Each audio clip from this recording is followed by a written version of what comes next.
श्री गुरुदेव चरण कमलेभ्यो नमः। जय माँ। देखो, आज मैं पुनः उपस्थित हूँ कालिका पुराण की कथा भाग 17 के साथ। आज आश्विन मास के कृष्ण पक्ष की चतुर्दशी तिथि है और कालिका पुराण के अनुसार क्या था आश्विन मास के चतुर्दशी तिथि को, वो मैं बताता हूँ। जब स्तुति किए जाने और ब्रह्मादि द्वारा जागृत किए जाने पर जगन्मयी देवी आश्विन के कृष्ण पक्ष की चतुर्दशी तिथि को उत्पन्न हुई थी। आश्विन मास की चतुर्दशी तिथि को माता की स्तुति करके उनका आवाहन किया गया था और उन्होंने शुक्ल पक्ष की सप्तमी तिथि को देवताओं के तेज से मूर्त रूप को धारण किया। क्या हुआ? शुक्ल पक्ष की सप्तमी तिथि को देवताओं के तेज से मूर्त रूप धारण किया, मतलब मूर्ति समान। और जो आपने ये कथा सुनी होगी कि सभी देवताओं की तेज से भगवती दुर्गा प्रकट हुई थी, भगवती महिषमर्दिनी प्रकट हुई थी, माता प्रकट हुई थी। तो उसी के बारे में यहाँ बताया जा रहा है कि स्तुति किए जाने पर जगन्मयी देवी आश्विन के कृष्ण पक्ष की चतुर्दशी तिथि को उत्पन्न हुई। शुक्ल पक्ष की सप्तमी तिथि को देवताओं के तेज रूप से मूर्त रूप धारण किया था और अष्टमी को उन्हीं के द्वारा दिए गए अलंकारों से, किनके द्वारा? देवताओं के द्वारा दिए गए अलंकारों से विभूषित एवं नवमी को उन्हीं के उपहारों से पूजित हो महिषासुर का वध किया था। तत्पश्चात वह शिवा दशमी को विसर्जित किए जाने पर अंतर्ध्यान हो गई। तो ये थी जो कथा, जो महिषासुर मर्दिनी की जो कथा है कि देवी जो है सभी देवताओं के तेज से प्रकट होती है। ये कथा आपने कई बार सुनी होगी, टीवी पे देखी होगी या सब चीज़ देखी होगी, लेकिन ये चीज़ें जो है कि इस चीज़ का स्तुति वगैरह जो है जो उत्पन्न हुई थी, जो प्राकट्य हुआ था उनका सूक्ष्म रूप से, वो आज ही के दिन हुआ था, आश्विन मास के कृष्ण पक्ष की चतुर्दशी तिथि को। तो चतुर्दशी तिथि किसी भी महीने की चंडी की तिथि कहलाई है आज। तो आज हम उस महिषासुर मर्दिनी का जो ध्यान है, जो उनका स्वरूप है, उसको लेते हैं ध्यान में। जटाजूट समायुक्तां अर्धेन्दु कृतशेखरां लोचन त्रय संयुक्तां पूर्णेन्दुदृशाननां तप्तकाञ्चन वर्णाभां सुप्रतिष्ठां सुलोचनां नवयौवन संपन्नां सर्वाभरणभूषितां उग्रचण्डा प्रचण्डा च चण्डोग्रा चण्डनायिका चण्डा चण्डवती चैव चण्डरूपाति चण्डिका सुचारुदशनां सुचारुदशनां तीक्ष्णां पीनोन्नत पयोधरां त्रिभंगस्थानसंस्थानां महिषासुरमर्दिनीं मृणालायतं स्पर्श दशबाहुसमन्वितां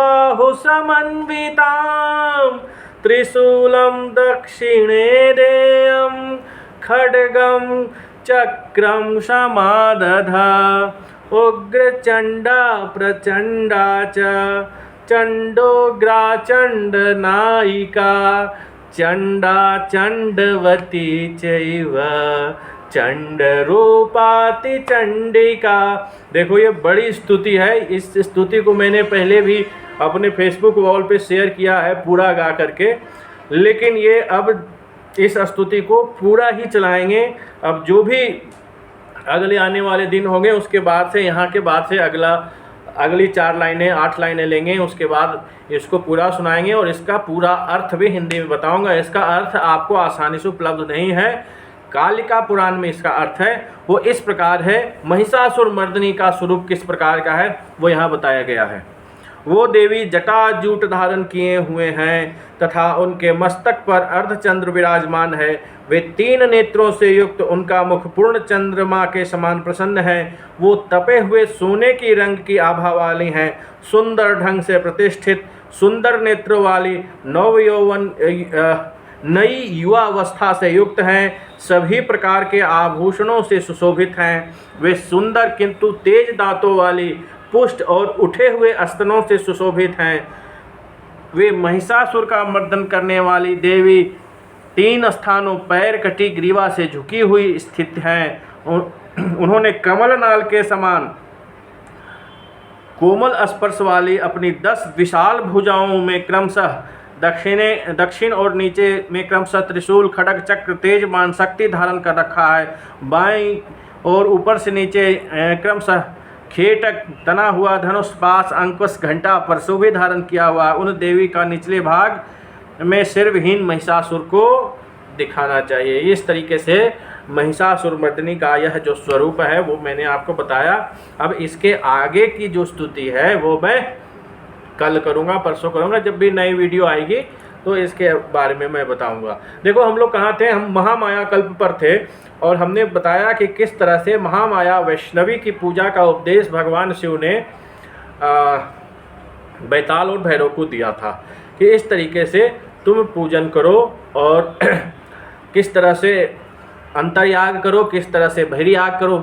अंतर्याग का मतलब कि अपने मन में किस तरीके से पूजन करना है और किस तरह से बाह्य पदार्थों से जो भी पूजन की सामग्री होती है उससे किस तरीके से पूजन करना है, क्या बलिदान की भी सारी विधि मैंने बताई थी। तो इस तरीके से ये चीज़ें, ये कथा आगे बढ़ती है। अब आगे देखो कहा जा रहा है कि जप का आरंभ करते समय, देखो हम यहाँ पर तक कल पहुँच गए थे कि सब पूजा विधि हो गई थी, बलिदान हो गया था, उसके पश्चात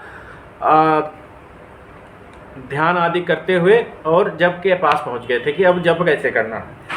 तो जप का आरंभ करते समय गुरु की, मंत्र की, अपनी और देवी की एकता का ध्यान करता हुआ साधक तत्व स्वरूप सुषुम्ना मार्ग को 6 चक्रों की ओर प्रेरित करता है। 6 चक्र में भी महामाया का प्रयत्न पूर्वक ध्यान करना है। क्षण भर ध्यान करके मूल मंत्र के सहारे उन्हें आदि षोडश चक्र पर ले जाए। आदि षोडश चक्र कहते हैं, हृदय में जो चक्र है उसको यहाँ पे आदि षोडश चक्र कहा गया है।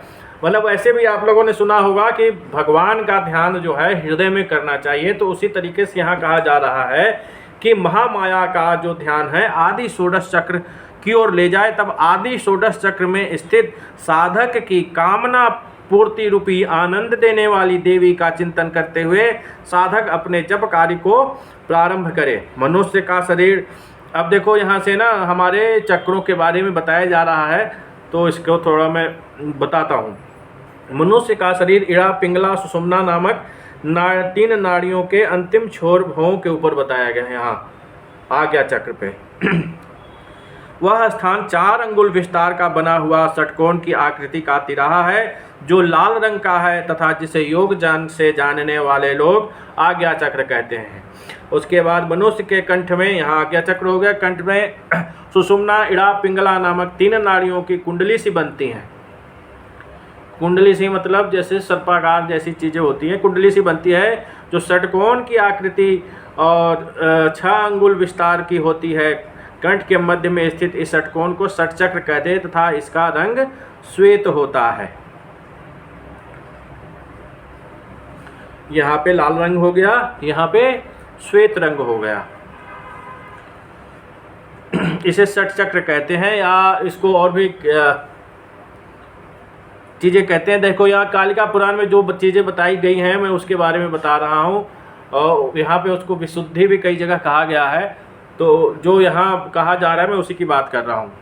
इन तीनों नाड़ियों की एकता हृदय में होती है, जहाँ पर 16 दलों का 7 अंगुल प्रमाण का एक चक्र है जिसे योग से जानने वाले लोग आदि षोडश चक्र के रूप में व्यवहार करते हैं। ध्यान का मात्र चिंतन का तथा जप का आदि स्थान हृदय है, मतलब हृदय में जप करना है।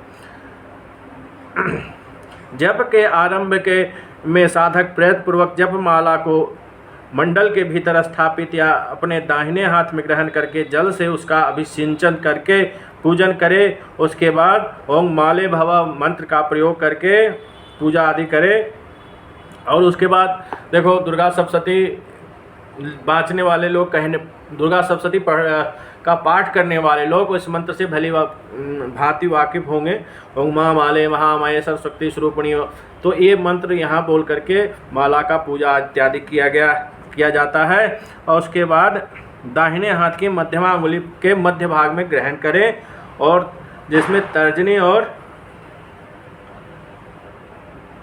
कनिष्ठा मतलब उससे आपको बाहर रखना है। ऐसी मुद्रा धारण करके जो है इस तरीके से माला चलाए और प्रत्येक बार होठ में धीरे धीरे मंत्र पढ़ता हुआ आगे की ओर माला चलाए। और जब करते समय स्पर्श करते समय, देखो कई लोगों का आदत होता है कि पहले एक बार माला चलाएंगे और उसके बाद आगे वाला चला देंगे। अब उसके बाद थोड़ा सा उनको माइंड में लगा कि अरे पीछे वाला नहीं हुआ, तो क्या करेंगे कि पीछे वाले को फिर से ले जाएंगे और फिर आगे की ओर करेंगे। तो ऐसे जो माला चलाते हैं उनका जाप निष्फल हो जाता है। या कई लोग ऐसे होते हैं कि माला अगर कोई बड़ा मंत्र है तो माला घुमा रहे हैं और कब पूरा होगा कब पूरा होगा, तो बाएं हाथ से ऊपर से उसको देख के टटोलते हैं कि अब कहाँ तक पहुँचा। तो ये भी बहुत गलत है और इससे जो है आपके जप का फल नष्ट होता है। जप के समय माला दाहिने हाथ से हृदय के पास धारण करनी चाहिए। ये तरीका है कि माला इस तरीके से हृदय के पास धारण करनी चाहिए और बाएं हाथ से स्पर्श नहीं करना चाहिए। माला जो है किस चीज़ का होना चाहिए? देवी पूजन के लिए यहाँ बात हो रही है, बाकी चीज़ की बात नहीं हो रही। बाकी चीज़ों में और भी बहुत सारी चीज़ हो सकती हैं। तो माला स्फटिक, इंद्राक्ष, रुद्राक्ष, पुत्र जीवा, सोने के मणियों की, मूंगे का, कमल के बीजों की माला बताई गई है। इसमें महामाया कल्प की बात मैं कर रहा हूँ मैं, और चीज़ों में और भी हो सकती है। तो स्फटिक, इंद्राक्ष, रुद्राक्ष, पुत्र जीवा, सोने के मणि, मूंगे या कमल के बीज की माला बनाई जाती है। अब देखो यहाँ पे एक सबसे बड़ी मज़ेदार बात है। आपने आज तक जो माला देखी होगी या तो 27 दानों की माला देखी होगी, 54 दानों की माला देखी होगी, 108 दानों की माला देखी होगी, 1008 दानों की माला देखी होगी। लेकिन यहाँ महामाया कल्प में क्या है, कितने साइज का माला होना चाहिए? तो ये बताया गया है कि रुद्राक्ष या मूंगे के 28 मनकों या 55 मनकों की माला बनानी चाहिए। और महामाया कल्प में जो है जो माला बनेगी वह तो जो 28 दाने की बनेगी या 55 दाने की बनेगी। तो इस तरीके से आपको ये बनाना है। और इससे और माला किस तरीके की होनी चाहिए? माला भी देखो जिस तरीके की माला होती है ना वो आज बनती नहीं है। कोई मेरे पास खुद नहीं है, बाकी तो छोड़ो, क्योंकि उस तरीके की चीज़ माला जो है सर्पाकार होता है। मतलब आगे से बड़े दाने के समान होना चाहिए और पीछे से पतला होता जाना चाहिए। लेकिन ऐसा माला तो बाज़ार में मिलना ही मुश्किल है। और कोई उस तरीके का सुनार हो जो या कारीगर हो जो बना सके तो भले संभव है। तो ऐसा व्यक्ति तो मुझे ही नहीं मिला, तो आपको क्या मिलेगा? तो कहने मैं बता दे रहा हूँ फिर भी कि माला जो है सर्पाकार साइज में होना चाहिए, आगे से मोटा और पीछे से पतला। इस तरीके की माला होनी चाहिए आपकी। ये किसी भी माला के लिए, हम महामाया कल्प की बात नहीं हो रही, ये देवी की किसी भी तरीके की माला हो तो सर्पाकार माला प्रशस्त कही गई है कि बड़ा दाना आगे हो, फिर उससे थोड़ा छोटा, फिर थोड़ा छोटा, इस तरीके से करते हुए पतला होता जाए। जिस तरीके से सर्प होते हैं उस तरीके का माला होनी चाहिए। तो इस तरीके से जो माला ऐसी होनी चाहिए, किस तरीके से जाप करना है, ये सब चीज़ें आपको मैंने बता दिया है। और उस माला में सबसे बड़ा मन का जो है मेरू जो है वो तो आपको पता ही है। इस प्रकार से बना सर्पाकार माला बनी होनी चाहिए। और दीक्षा रहित मनुष्य को इस कार्य में नहीं लगाना चाहिए। अब दीक्षा रहित क्या, आप तो बिना दीक्षा रहित वाले ही माला बनाते हैं, तो अब क्या किया जाए। खैर जो भी है, देखो अब देखो एक और बड़ी चीज़ है। जप करने के बाद माला को सिर से, अपने सिर से, जैसे मैं यहाँ पे बैठा हूँ तो मेरे सिर से ऊपर जो स्थान हो ऐसा स्थान माला को रखने के लिए बनाना चाहिए। अब कई लोगों को मैं देखता हूँ कि जाप किया और वहीं बिस्तर पर माला छोड़ दिया, तो ये ठीक बात नहीं है। तो खैर चलो ये आगे की बात करते हैं। उसके बाद जप करने के पश्चात वो आपको पता है, ये हाथ में जल लेकर के जो जप है देवी को निवेदित किया जाता है। और सर्व मंगल मंगल्ये शिवे सर्वार्थ साधके शरण्ये त्र्यंबके गौरी नारायणी नमोस्तुते, इस मंत्र को 7-8 बार पढ़ते हुए देवी को ये मंत्र निवेदित करना चाहिए, अपना किया हुआ जप निवेदित करना चाहिए। तदुपरांत योनि मुद्रा से नमस्कार करना चाहिए। योनि मुद्रा आपको इस तरीके से बनती है। अब बाकी आप YouTube में सर्च कर सकते हैं, गूगल में सर्च कर सकते हैं। और उसके बाद जो देवी का मुख्य मंत्र है, मुख्य जो बीज है, वाग बीज, माया बीज, रमा बीज, इन तीनों बीजों से देवी को नमस्कार करना चाहिए। उसके पश्चात जो है चंडिका का पूजन करना चाहिए। प्रतिदिन चंडिका के 3000 मंत्रों का जाप करना चाहिए। और अंत में 308 आहुति बेलपत्र, तिल, घी आदि से देना चाहिए। महामाया कल्प का ये सिस्टम है। तो इस तरीके से महामाया कल्प और पूजा के अंत में 3 बलिदान भी देने चाहिए। नवमी के दिन सिंदूर, स्वर्ण, रत्न तथा स्त्रियों के सभी प्रकार के आभूषण सामर्थ्य के अनुसार देवी को दिया जाना चाहिए। पर्याप्त पुष्पमाला, महासत्तु देखो किसको कहते हैं, चावल, घी आदि को कूट करके बनाया जाता है। वो आपने देखी होगी कई जगह चावल के आटे की ना वो लड्डू बनाई जाती है बड़ी अच्छी मीठी सी, तो उसको ये कहें को उसकी बलि देनी चाहिए। अंत में सोना, गौ, तिल की दक्षिणा गुरु को अर्पित कहें। गुरु को क्या देना चाहिए, सोना, गौ, और गौ तो आजकल गुरु को चाहिए नहीं, अब गुरु कहाँ गौ पालेंगे, तो सोना देना चाहिए, धन देना चाहिए, तो ये दिया जा रहा है। गुरु ही मंत्र का मूल है। देखो अब एक और बात, बड़ी अच्छी बात यहाँ पे महामाया कल्प में यहाँ पे भगवान कह रहे हैं, भगवान शिव स्वयं कह रहे हैं। देखो ये सारी बात जो कही जा रही है ये किसी ऋषि के द्वारा नहीं कही जा रही है या किसी भी ऐसे, ये स्वयं भगवान शिव अपने ही पुत्रों को, बैताल और भैरव को ये ज्ञान दे रहे हैं कि देखो, कह रहे हैं कि गुरु मंत्र का मूल होता है। यदि गुरु शुद्ध होगा तो उसके द्वारा बताया गया मंत्र भी सफल होगा। इसलिए दीक्षा से पूर्व मंत्र देने वाले गुरु की यत्न पूर्वक परीक्षा करनी चाहिए। तो दीक्षा लेने से पहले क्या करना चाहिए, परीक्षण करना चाहिए कि जो मंत्र मुझे दे रहे हैं, जो मेरे गुरु हैं, वो किस प्रकार के हैं। और गुरु की शुद्धि के संदर्भ में जो उन्होंने बताया वो मैं बताता हूँ। तो आजकल तो लोग जो है ऑनलाइन ही दीक्षा ले लेते हैं, तो भगवान की बात मैं क्या कहूँ। बाकी देखो यहाँ जो कहा गया है जिस गुरु कैसे होने चाहिए कैसे नहीं होने चाहिए उसके बारे में बता रहे हैं कि जिसको साप मिला हो, जो पुत्रहीन हो। अब देखो ये बड़ी अजीब सी बात भगवान कह रहे हैं कि जो पुत्रहीन है वह भी गुरु बनने के योग्य नहीं है। अब कोई कुछ भी कहे, मैं इस बारे में ज़्यादा विवाद में नहीं जाना चाहता।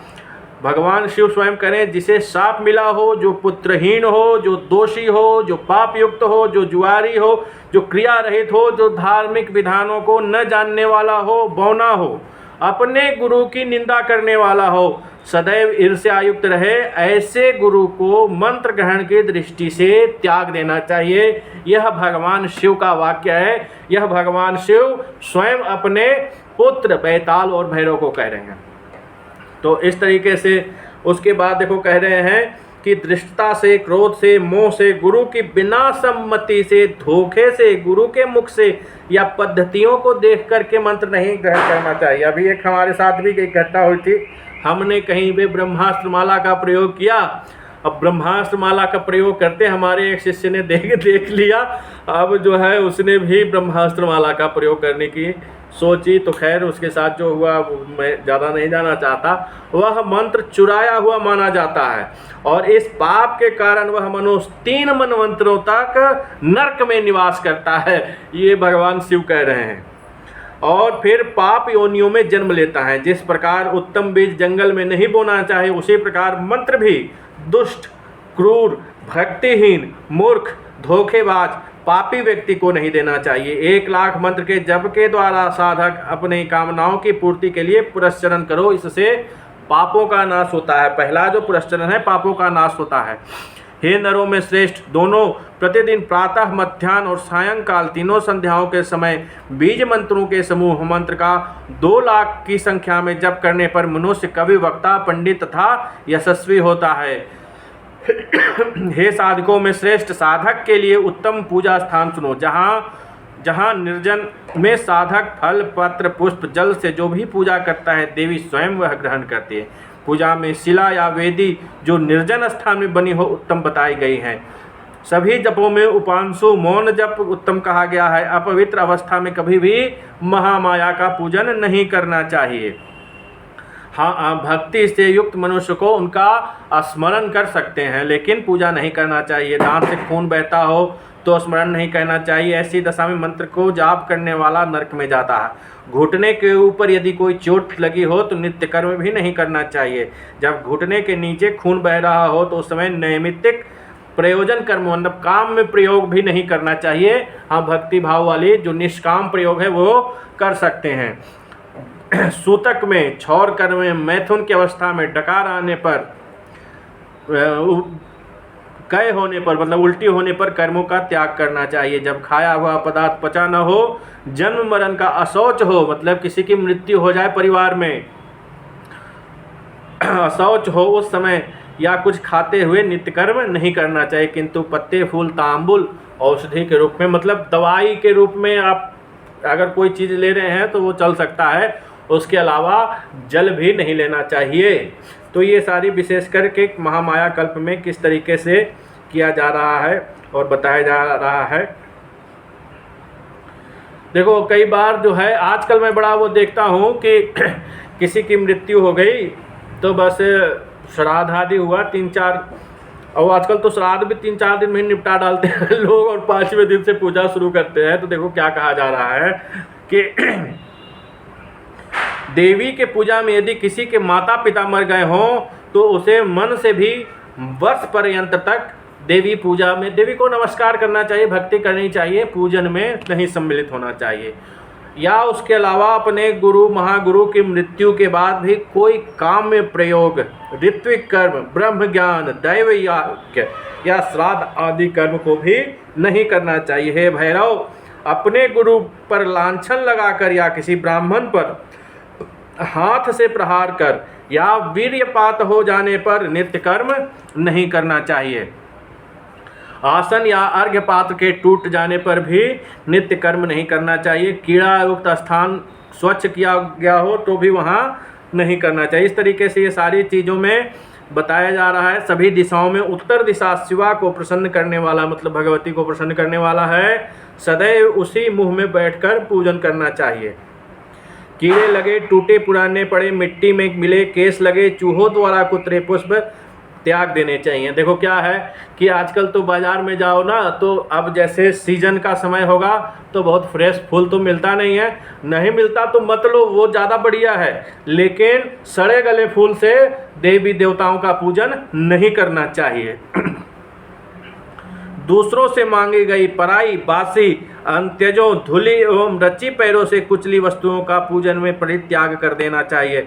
हे भैरव, इस प्रकार जो शिवा का परम मनोहर उत्तम पूजन को करता है वह शीघ्र ही अपने वांछित को प्राप्त कर चंडिका के धाम को जाता है। तो इस तरह से भगवान अपने पुत्रों बैताल और भैरव को ये चीज़ें बताते हैं। उसके बाद देखो, अब वो पूजन के पश्चात, जप के पश्चात कवच का महात्म्य है।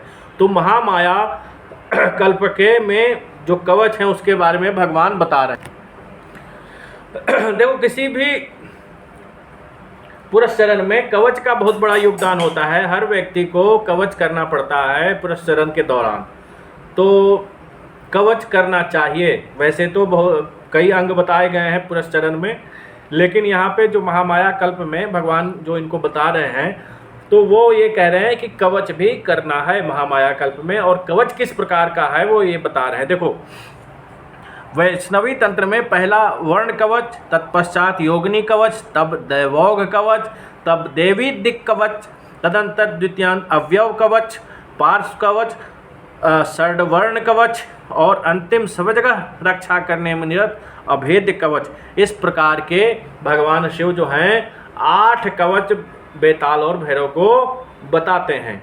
ये सारा उपदेश जो है भगवान शिव के द्वारा बेताल और भैरव को दिया जा रहा है।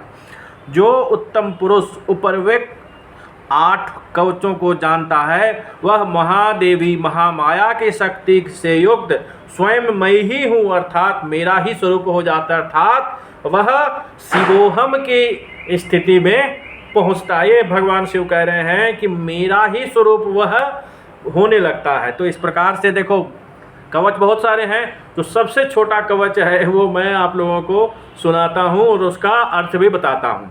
वो योगिनी कवच है। शैलपुत्री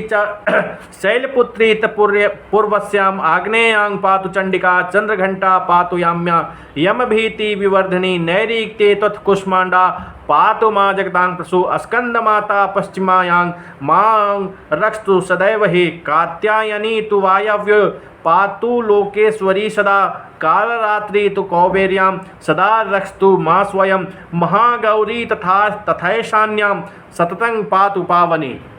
देखो ये बस 2 और 2 4 4 8 60 लाइन का है। बस उसका अर्थ इस प्रकार का है कि शैलपुत्री पूर्व दिशायाम, चंडिका अग्निकोण में, यम के भय को बढ़ाने वाली चंद्रघंटा दक्षिण में, संसार को उत्पन्न करने वाली कुष्मांडा देवी नैऋत्य में, स्कंद माता सदैव पश्चिम दिशा में मेरी रक्षा करे, लोकों की स्वामिनी कात्यायनी वायव्य के कोण में, काल रात्रि स्वयं कुबेर की उत्तर दिशा में सदैव मेरी रक्षा करें, तथा पवित्र महागौरी निरंतर ईशान कोण में मेरी रक्षा करें। तो इस तरीके से यह जो है बताया गया है कवच आदि महामाया कल्प में। इसके बारे में मैंने आप लोगों को बताया। और भी कई कवच जो है 8 कवच यहाँ महामाया कवच कल्प में हैं, तो जिसके बारे में भगवान बात करते हैं और बताते हैं। तो इस प्रकार से जो है उनका पुरस्चरण आदि किस प्रकार से करना है, पूजन किस प्रकार से करना है, ये सब का ज्ञान भगवान उनको देते हैं। और उसके पश्चात पुनः जो है पुरस्चरण करने के बाद भी किस तरीके से पूजा करनी उसके बारे में विस्तार से भगवान बताते हैं। और फिर बहुत सारे बीज मंत्र और मुद्राओं का आदि का ज्ञान देते हैं। मुद्राओं में मैं कुछ मुद्राओं का नाम कल बताऊंगा, बीज मंत्रों के बारे में तो नहीं बताऊंगा, मुद्राओं का नाम बताऊंगा जिसको आप सर्च कर सकते हैं। और इस तरीके से भगवान उनको कहते हैं। अब देखो एक सबसे जो महत्वपूर्ण चीज़ है, चलो ये कल ही करते हैं क्योंकि वीडियो लंबी हो गई है। योग पीठ सारे लोग योग पीठ कहते हैं। कामरूप पीठाय नमः, जालंधर पीठाय नमः, पूर्णागिरि पीठाय नमः, उद्यान पीठाय नमः, आधार पीठाय नमः, योग पीठाय नमः। तो यह योग पीठ किस चिड़िया का नाम है, इसके बारे में विस्तार से मैं कल बताऊंगा। और योग पीठ इतनी बड़ी चीज़ है कि आप मतलब मैं क्या कहूँ उसके बारे में। योग पीठ जब आप जानेंगे तो आपको स्वयं पता चलेगा कि योग पीठ को जानना कितना आवश्यक है। तो योग पीठ के बारे में मैं कल चर्चा करूँगा। तब तक के लिए श्री मात्रे नमः। महाकाल भैरव सहिताय महाकालिकाय नमः। न बाला न वृद्धा न कामा तुरापि, स्वरूपम त्वदीयम न विदन्ति देवा।